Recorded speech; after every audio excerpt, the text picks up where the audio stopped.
भाई, इंसान का अपने इमोशंस पर कंट्रोल होना कितना ज़रूरी है। जी बहुत। खुशी के जज्बात हों, गम के या चाहे गुस्से के, हमें सोच समझकर ही रिएक्ट करना चाहिए। सेल्फ कंट्रोल बहुत ही ज़रूरी है। लेकिन मेरा आप क्यों परेशान हो? क्या बात है जो आपको परेशान कर रही है? बस भैया, इतनी कोई बड़ी बात नहीं थी, लेकिन मैं शायद वर्कलोड की वजह से डिस्टर्ब थी, इसलिए चिड़चिड़ी हो गई थी और अपना गुस्सा मैंने अपनी बेस्ट फ्रेंड पर निकाल दिया। नाहक गुस्सा कर दिया आज मैंने उस पर, बिला वजह गुस्सा करके नाराज कर दिया मैंने उसे। देखो, ये तो अच्छी बात है कि आपको अपनी गलती का अंदाजा है। मैं आपको एक कहानी सुनाता हूँ। ये कहानी है एक टीन एज लड़की की, जिसे बहुत ज्यादा गुस्सा आता था। वो बात बात पर गुस्से में आ जाती थी, और जब उसे गुस्सा आता था तो वो इतनी बेकाबू हो जाती थी कि वो ये भी नहीं देखती थी कि सामने कौन खड़ा है। और जो उसके मन में आता था वो गुस्से में सामने वाले को बोल देती थी। कई बार तो वो गुस्से में चीजें उठाती और उन्हें जमीन पर पटक कर तोड़ देती। लड़की के इस रवैये से उसके माँ बाप बहुत परेशान थे। वो लड़की को कई बार समझा चुके थे कि ऐसे गुस्सा करना लड़की के अपने लिए और उसके इर्द गिर्द के लोगों के लिए बिल्कुल अच्छा नहीं है। लेकिन अपने माँ बाप के समझाने पर लड़की और गुस्सा करती। घर वाले उसकी इस आदत से बड़े तंग थे।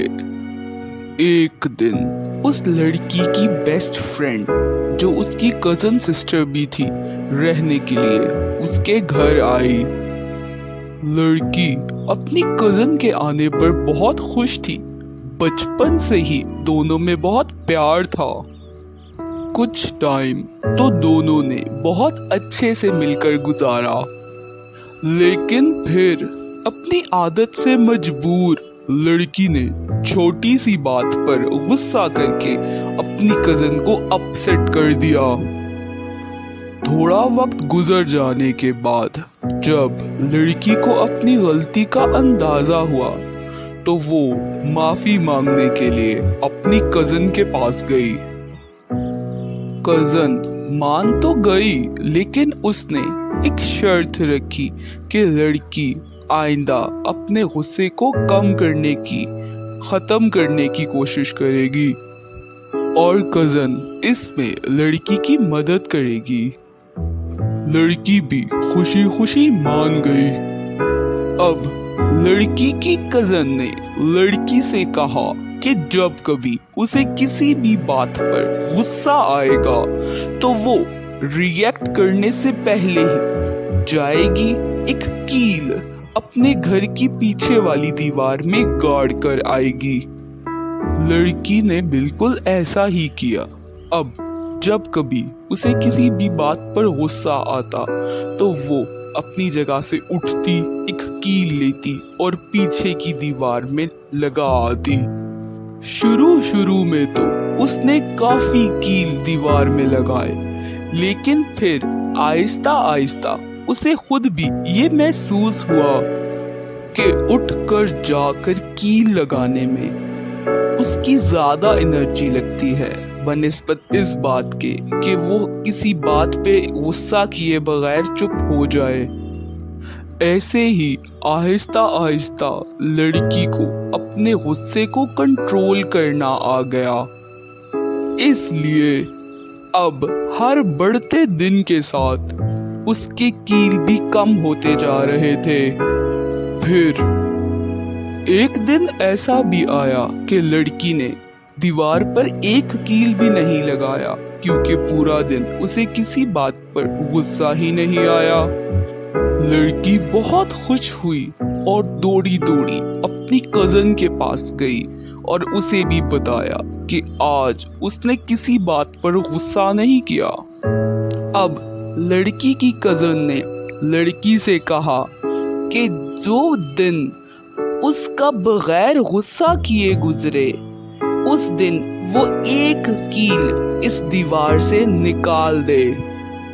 लड़की बहुत अच्छे से अपने गुस्से को कंट्रोल करना सीख रही थी, इसलिए आहिस्ता आहिस्ता करके दीवार में से सारे कील निकल गए। अब लड़की और उसकी कजन खड़ी उस दीवार को देख रही थी। लड़की अपने मन में बहुत खुश थी कि उसने आखिरकार अपने गुस्से पर काबू पा ही लिया। लेकिन फिर उसकी कजन ने लड़की को कहा कि वो दीवार पर गौर करे। दीवार में से कीलें तो निकल गईं, लेकिन उस पर उन कील के गाड़ने से निशान रह गया।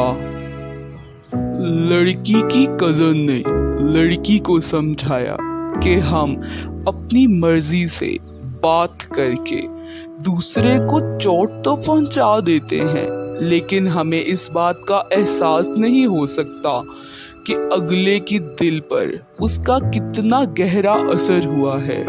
और फिर माफी मांग कर भी हम फौरन से उस बात को जायल नहीं कर सकते, उस असर को कम तो कर सकते हैं, खत्म नहीं कर सकते।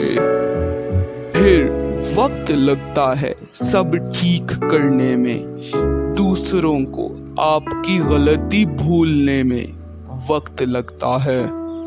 चीजों को तोड़ना तो आसान होता है, लेकिन फिर उन्हें जोड़ना मुश्किल हो जाता है। और कभी कभी टूटी चीज जुड़कर भी उतनी मजबूत नहीं बनती जितनी मजबूत वो पहले होती है।